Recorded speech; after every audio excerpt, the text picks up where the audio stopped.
Hey guys, breaking news. Yesterday, the Canadian Prime Minister, our new Prime Minister Mark Carney, gave a speech in response to the escalation of the trade war between Canada, the US, and the rest of the world, where the US announced tariffs on automobiles of 25%. Let's just watch and do some commentary as we watch together. Okay, guys, I'm going to watch this with you the first time live, and I'm sure he's going to speak French, so I will fast forward through the French portions, okay?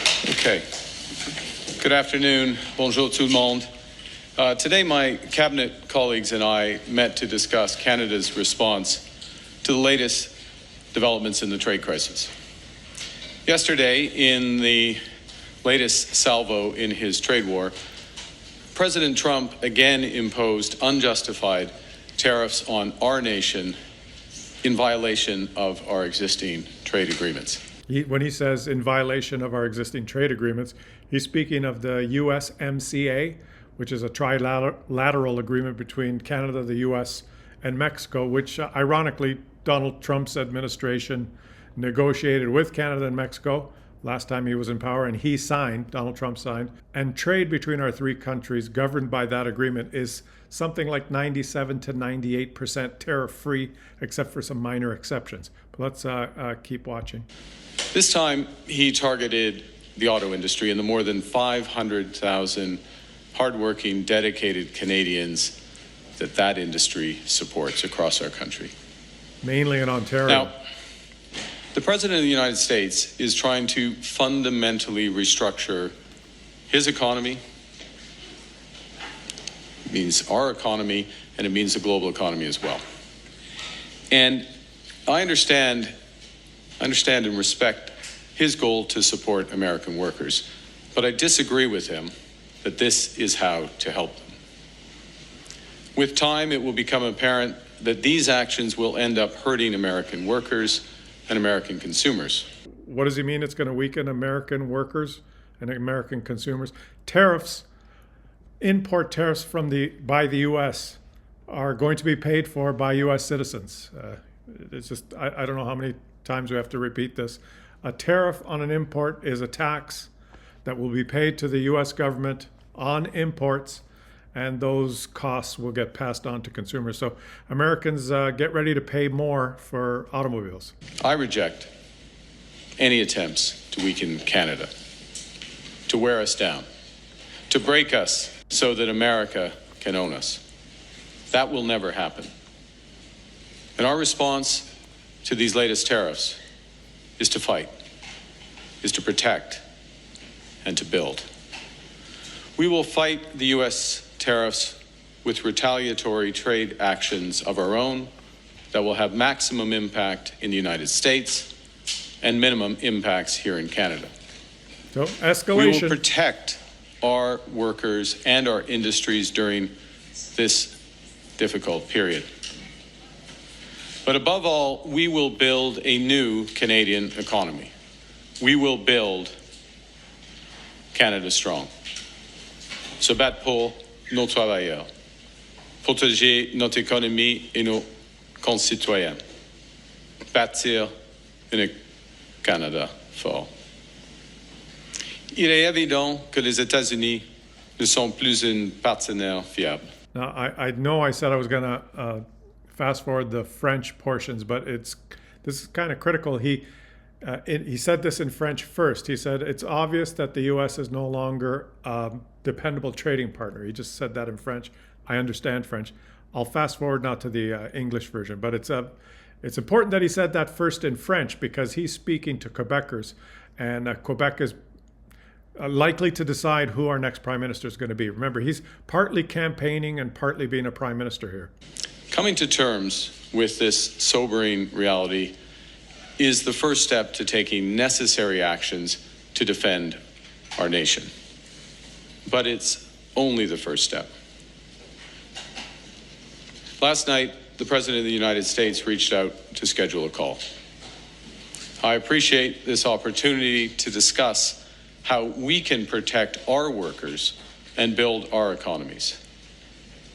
I will make clear to the President that those interests are best served by cooperation and mutual respect, including of our sovereignty.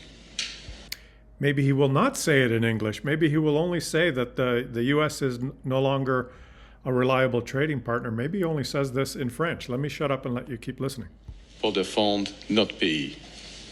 Let's be clear. We're all on the same page. We won't back down.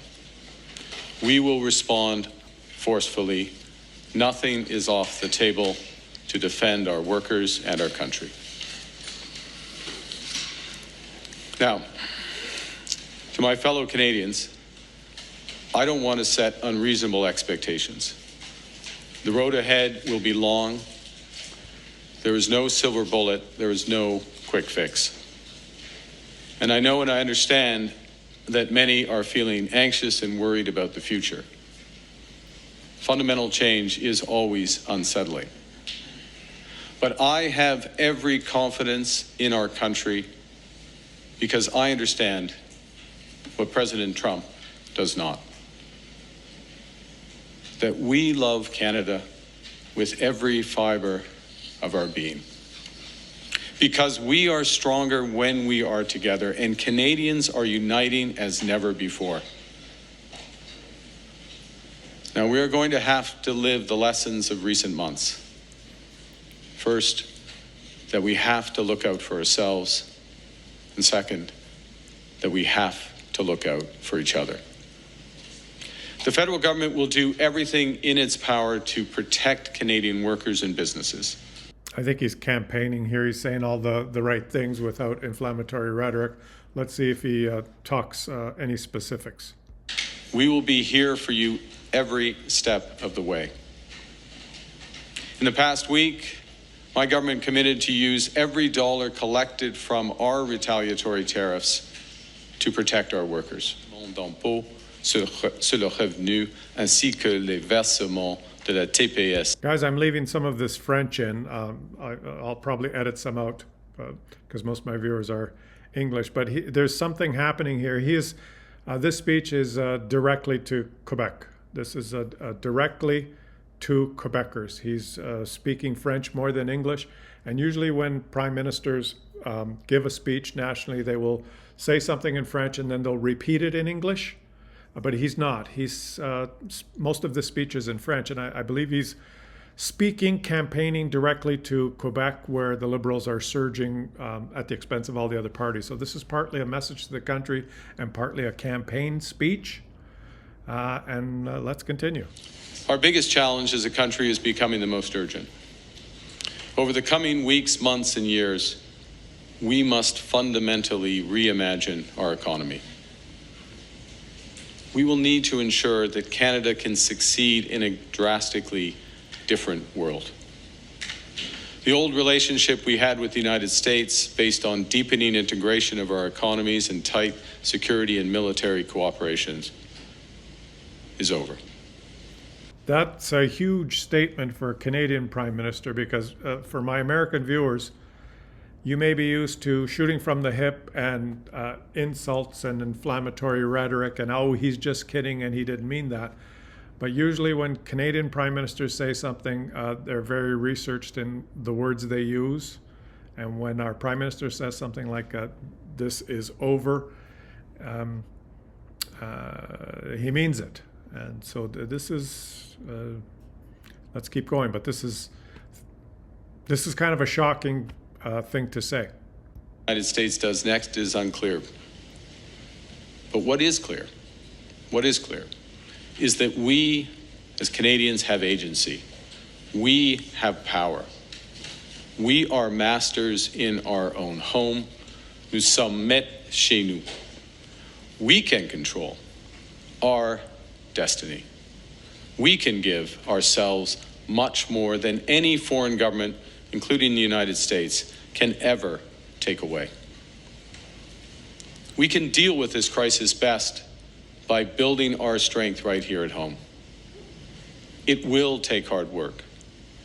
It will take steady and focused determination from governments, from businesses, from labor, from Canadians. We will need to dramatically reduce our reliance on the United States. We will need to pivot our trade relationships elsewhere. And we will need to do things previously thought impossible at speeds we haven't seen in generations. But we can make ourselves more productive and therefore more competitive.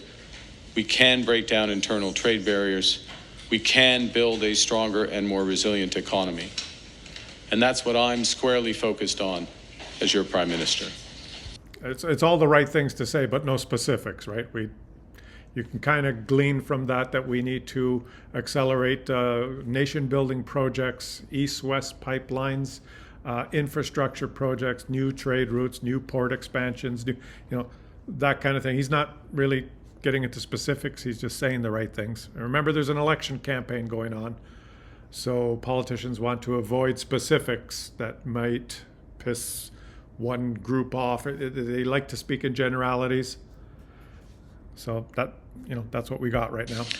During my first 9 days as Prime Minister, I came to an agreement with the provinces and territories to remove all exemptions under the Canada Free Trade Agreement.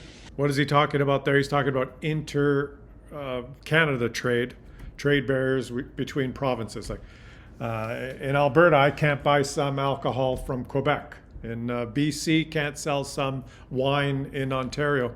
Hopefully we will remove all those trade barriers within our own country. That's a good thing. Everyone's wanted that for a long time. As a federal government, we created a first mile fund to provide capital to build transmission and transportation networks to link extraction sites to rail lines and roads. My government is committed to removing any labor mobility restrictions for federally regulated professions by Canada Day. And we're now working with the provinces to identify projects of national significance in order to accelerate the time frame to build them. We will create an all-in-Canada network of supply chains for the auto manufacturing components, straight through to Canadian steel and aluminum and critical minerals.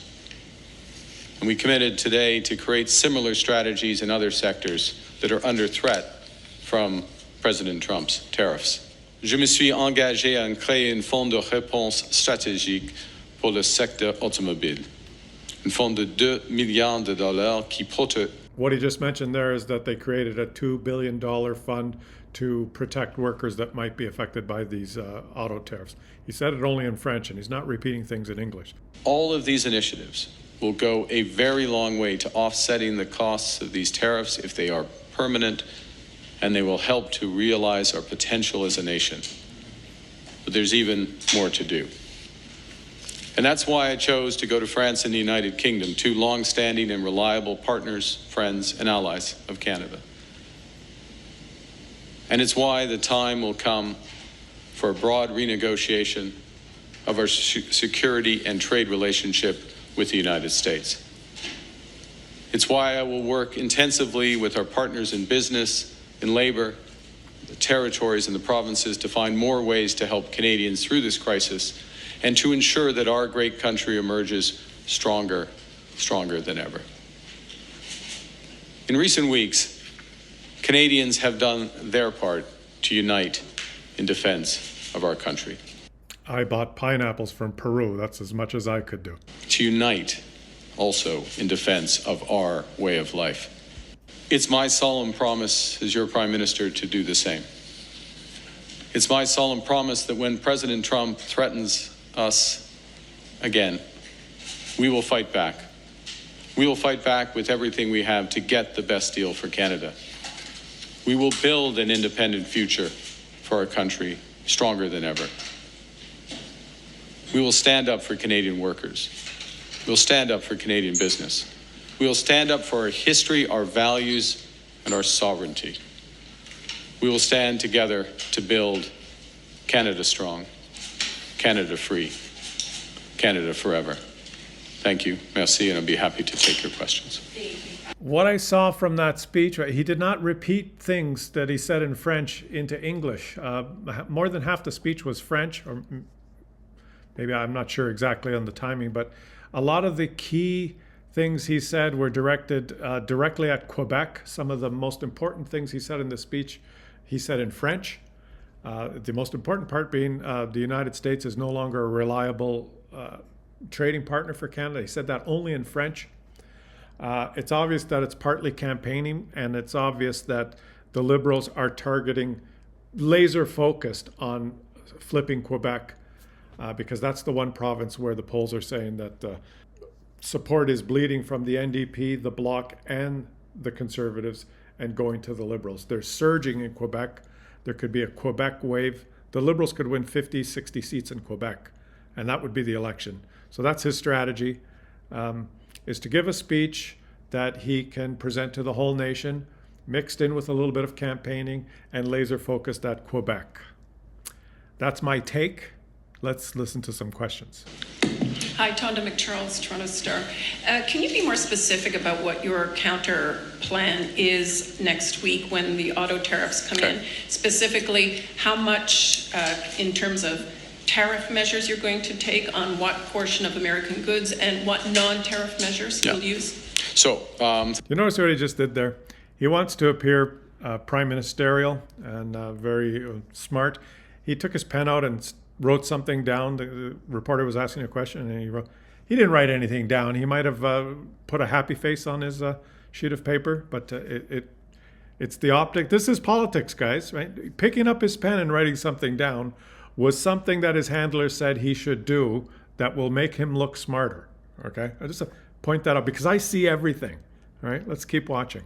thanks for the question. And it goes a bit back to the previous question, if I may just expand on my answer to that. This is a negotiation. It's in part a negotiation where we know certain things, and we know that there was going to be an initiative on automobiles. It was brought forward to yesterday. It was expected around the same time as the reciprocal tariffs on the 2nd of April. Those initiatives, just to be clear, apply to all countries in the world. Right? So it's not unique in and of versus Canada or versus Mexico.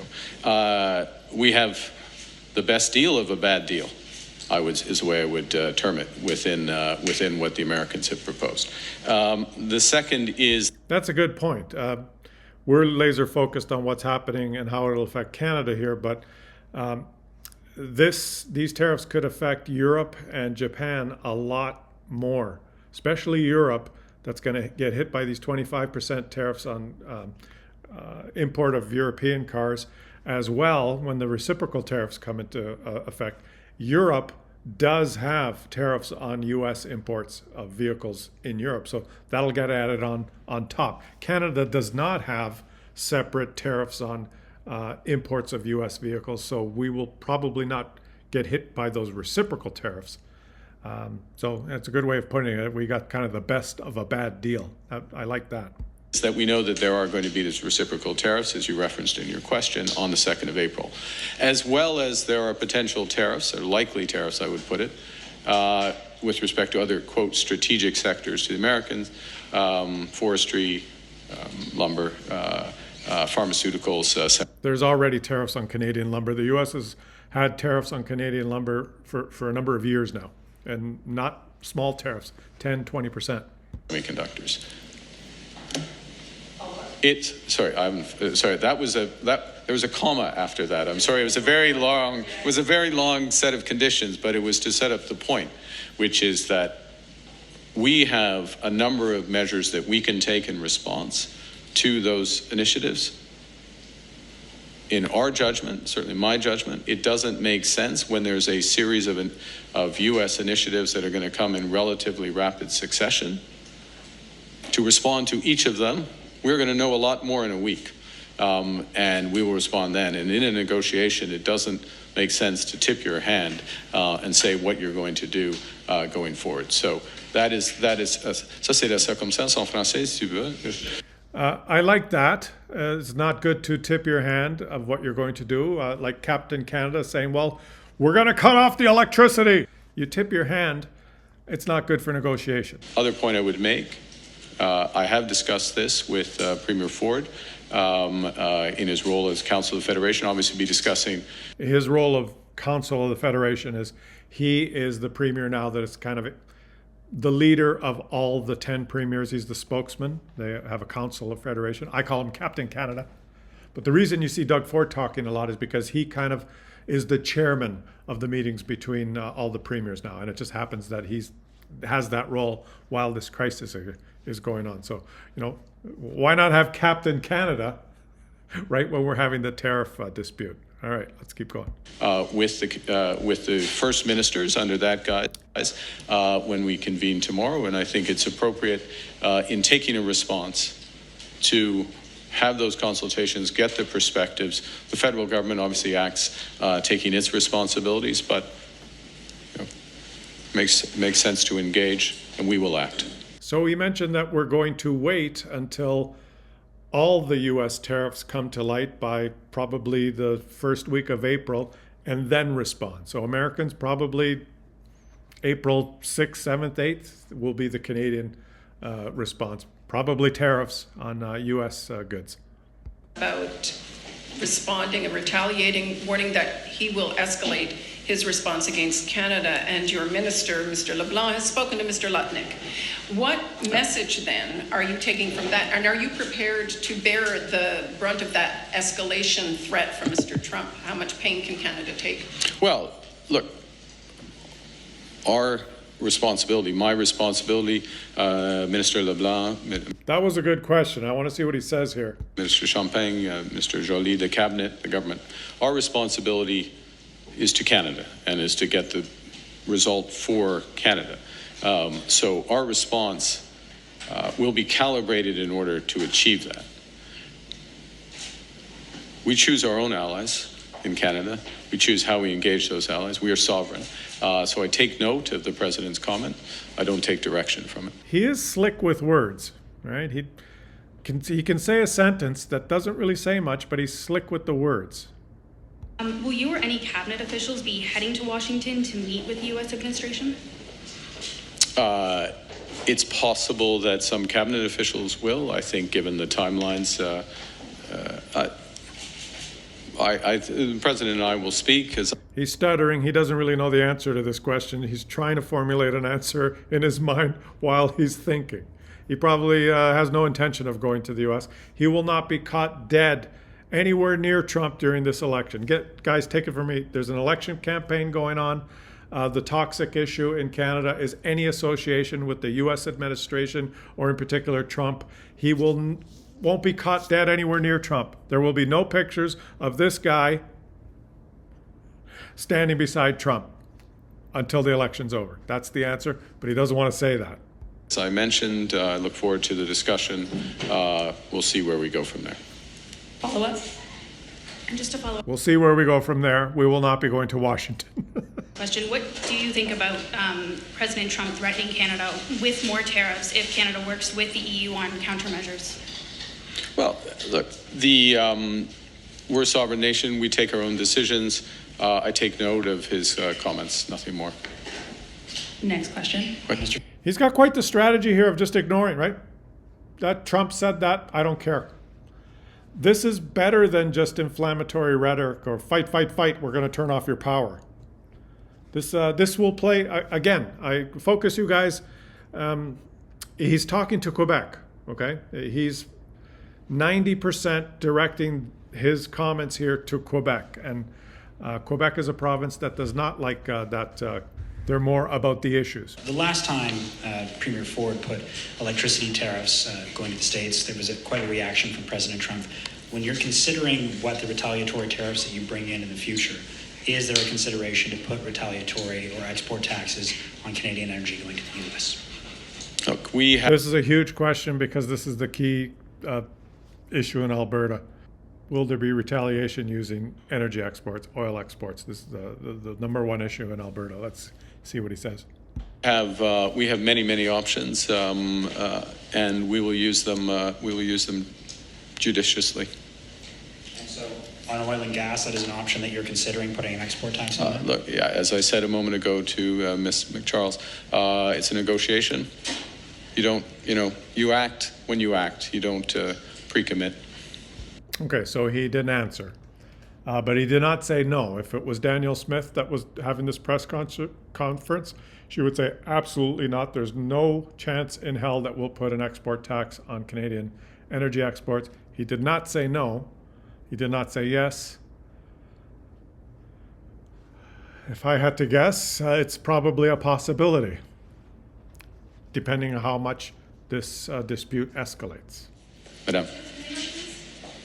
It's important to have a strong and clear mandate coming out of this election, given the seriousness of the situation in autos, in forestry, in aluminum, and semiconductors across a range of industries. We haven't seen, this is the biggest, if I didn't say this exactly, but I'll resume, the biggest crisis in our lifetimes. And the government is going to need to act, and the stronger the mandate is, the more effective we are going to be getting the best deal for Canada with respect to the Americans. Madam. So he's just asking for votes. Basically, there is if you elect me with more seats, I will be stronger in fighting Trump. The question is, in effect, the tariff for Canada on autos is lower than the tariffs, the effective tariffs for Japan and Korea and other jurisdictions, because there are other supplemental aspects to those tariffs. But that said, the tariff is 25%, and it's significant going from. Anyways, I think you follow the point. Yes. Do you need it in English or? Yes, please. Thank you. Look, the president has identified 5 strategic sectors. I listed them. Hopefully they were clear. Pharma, forestry, lumber effectively, steel and aluminum, autos, semiconductors, yes, thank you. Yes, I thought I mentioned it, but yes, semiconductors. Those are his 5 strategic areas. He will use a tariff strategy. He's been clear about this, to use a tariff strategy to repatriate as much activity of that to the United States. It's not clear that's going to change, okay? But what I said was, what I emphasized, what's essential is that there are huge parts of the auto sector where it will be necessary to change, or the damage to the U.S. economy will be much greater. Last point is, our conversation is the start of a negotiation, not, don't expect it to be the end. Last question. Emily Hawes, Globe and Mail. Do you have a strategy to save the auto industry that doesn't rely on U.S. market access? Yeah. This is a crucial question, and I'm going to broaden your question if I may. I'm going to broaden the question to the 5 strategic industries I just referenced, all of which are important to Canada. And in fact, I would broaden it further to strategic industries that are important to Canada that are not on the list for the president. For example, critical metals and mineral. For example, artificial intelligence. For example, our energy sector, both clean and conventional. For all of those areas, we have been developing strategies, and we will develop comprehensive industrial strategies that work best for Canada. I'm going to give you one example, if I will, Emily, and then I'll hand back, which is we announced yesterday, for exactly these reasons, in anticipation of what happened today, it wasn't originally, or yesterday, sorry, as it turned out yesterday, the American tariffs in the auto sector, we announced the Strategic Response Fund and a series of other measures. But the core of that is to build out the auto sector and our auto supply chain in Canada as much as possible. Instead of autos going back and forth across the border 6 times and getting a tariff each time, we now know the level of that tariff, but integrating the supply chain here domestically. I'm using a fancy term, backwards integrating into steel and aluminum to help our steel and aluminum industries that are used, and encourage that. Backwards integrating further into critical metals and minerals that we're going to develop. And I listed a number of things that we did at the start. That agreed with provinces and the development, working very closely with Premier Ford and others on development of the Ring of Fire rapidly, because that is all relevant to the competitiveness of our auto industry, as well as good jobs there and other things. So we have a very clear strategy. We put $2 billion on the table for that. We're changing our federal procurement. We're only going to buy Canadian cars, 40,000 vehicles that we buy in federal procurement. You will see a lot more of that. That's part of an integrated industrial strategy that has the objective of having strategic economic autonomy here in Canada. That's what we want. We want to build out so that we are literally in control of our economic destiny. Now, part of that, and I'll hand back for your follow-up, part of that is going to be trading relationships with reliable partners. The question that hangs over all of this with the United States is there going to be a point in the future through a negotiation where in certain sectors Canadian workers, Canadian businesses, Canadians as a whole can have that confidence in terms of a deeper commercial relationship with the United States in certain sectors. That remains to be seen. Follow up. I gave a pretty detailed answer there. Basically, Canada to build its own integrated economy from the bottom up. All right, let's keep going. Can we sustain an auto industry without the United States? We can sustain an auto industry with the U.S. having tariffs, with access to other markets, provided we engage very deliberately in partnership, government, business, labor, to reimagine the auto sector and retool that auto sector. And that's very much what we're putting on the table, we're engaged with doing. It's part of the reason why I was in Windsor and through southwestern Ontario yesterday. That's part of the reason why I was meeting with the president of Unifor to how do we work together with labor on exactly this issue. But I'll go back to what I said a moment ago, and this is a key message for Canadians. We are going to have to do some things very differently. We're going to have to make some big changes, but we can make those big changes. We do have options. We do have agency. We do have power. We do have the resources, particularly if we work together. And so there is a big silver lining in this situation. We didn't ask for this fight. We've got it, and we're going to fight back. We're going to protect workers in the short term, but we're taking the lesson. We have to look after ourselves. We have to build Canada strong. Thank you, everyone. That concludes today's press conference. So that's really the first speech I've ever heard from Mark Carney, and he's a very good speaker. He's saying things that I think that we already knew, that Canada's just going to have to diversify and build our own economy without relying on the United States. That's basically what he said, with some campaigning involved and with some direct focused comments, really trying to get that Quebec vote. So let me know what you guys think. Leave some comments. Let me know if you enjoyed this format, whether we could do this more often. And I'll catch you guys on the next one.